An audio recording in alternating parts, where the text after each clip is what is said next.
Nah, apa yang saya sampaikan pada saat itu tahun 2019. 18, ya. Mas.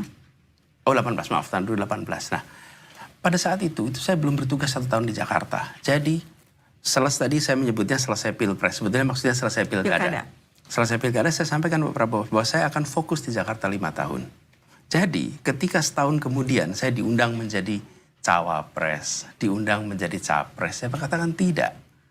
Ketika jadi cawapres, saya bilang sama Pak Prabowo bahwa saya berjanji 5 tahun di Jakarta. Dan Pak Prabowo mengatakan itu. Jawaban saya itu sama Pak Prabowo dikatakan kalau tidak salah pada saat beliau mau mencalonkan. Di rekaman yang sama pada malam itu waktu Nana tanya, itu saya ditunjukkan waktu itu rekamannya Pak Prabowo di Masjid Sunda Kelapa pada saat beliau akan maju mendaftar. Saya akan minta produser, boleh tolong produser dicek supaya nanti saya akan bisa kita lihat juga. Boleh diteruskan dulu Mas Anies? Ya, jadi ada di bagian awalnya bahwa Pak Prabowo menyebut Anies berjanji 5 tahun di Jakarta. Dan kemudian itulah yang saya sampaikan bahwa selama 5 tahun saya akan fokus di Jakarta. Saya tidak tahu apa yang terjadi kemudian. Ya inilah yang menjadi komitmen kami. Jadi kami ingin memastikan bahwa apa yang dilakukan oleh semua pendukung untuk kerja di Jakarta jangan ditinggalkan. Dan Pak Prabowo ini akan maju Pilpres tahun 2019. Yang kita semua tahu beliau akan maju.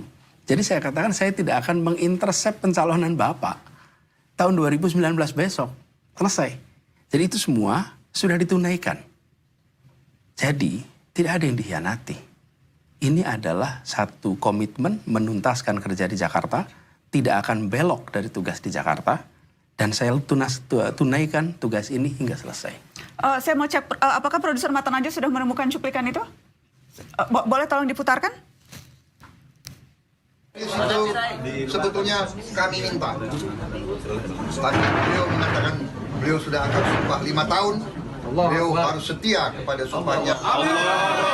Kepada rakyat dan sebagainya, ya kan? Ini yang Anda maksud, Mas Anies? Ya, jadi ketika kita berbicara itu konteksnya 5 tahun kemarin, bahwa saya berkomitmen untuk di Jakarta, saya tidak akan kemudian mengkhianati komitmen saya. Komitmen saya juga Pak Prabowo, bahwa 5 tahun saya akan di Jakarta dan itu saya selesaikan. Jadi ini menurut saya agak terlalu jauh kalau kemudian dinyatakan sampai kapanpun tidak akan bersedia dicalonkan. Nah, sekarang juga saya tidak mencalonkan diri. Saya sedang bertugas di Jakarta, dicalonkan oleh partai yang pada saat pilkada juga tidak mendukung saya. Yang mendukung saya adalah PKS. Dan sejak kemudian dicapreskan oleh Nasdem, apakah sudah sempat bertemu dan berbincang dengan Pak Prabowo? Belum. Saya waktu itu menyampaikan permintaan untuk berjumpa, belum dapat waktu.